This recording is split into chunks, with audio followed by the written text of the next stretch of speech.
Tasty tasty chicken popcorn pakora দেখেন আমি বানাবো এখন ধুয়ে রেখে দিয়েছিলাম। তো এটা হলো আদা রসুন বাটা।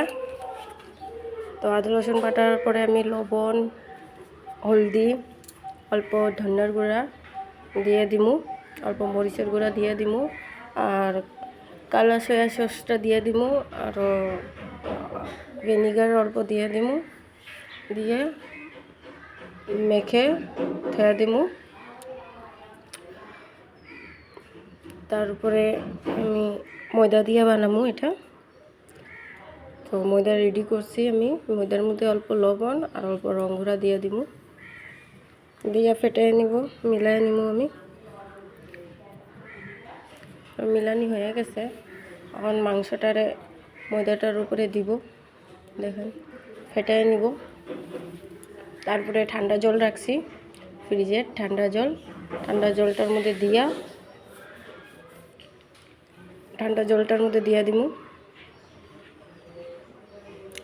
তারপরে আবার ময়দাটার মধ্যে দিব,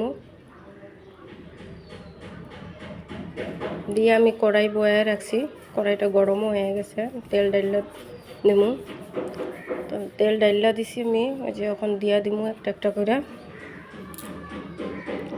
তেলটা বেশি গরমও হইতে দিব না, বেশি গরম হইলে মাংসগুলো সিদ্ধ হইব না। তো আমি অল্প বড় বড় পিসই করছি, ছোট ছোট করি নাই। তো এই যে আমার পপকর্ন রেডি হয়ে গেছে ভাজা। তো আমার ভাজা হয়ে গেছে, আমি একটা থালায় বাইর করে নিব। তারপরে অল্প ধনিয়া পাতা দিয়া আমি একটা পকোড়াটাতে দিয়ে রেডি করে নিব। এই যে কেমন লাগছে, লাইক কমেন্ট শেয়ার করবেন, আর এরকম বানায়া খাবেন, সেই টেস্টি, সেই দারুণ লাগে, ভালো লাগে।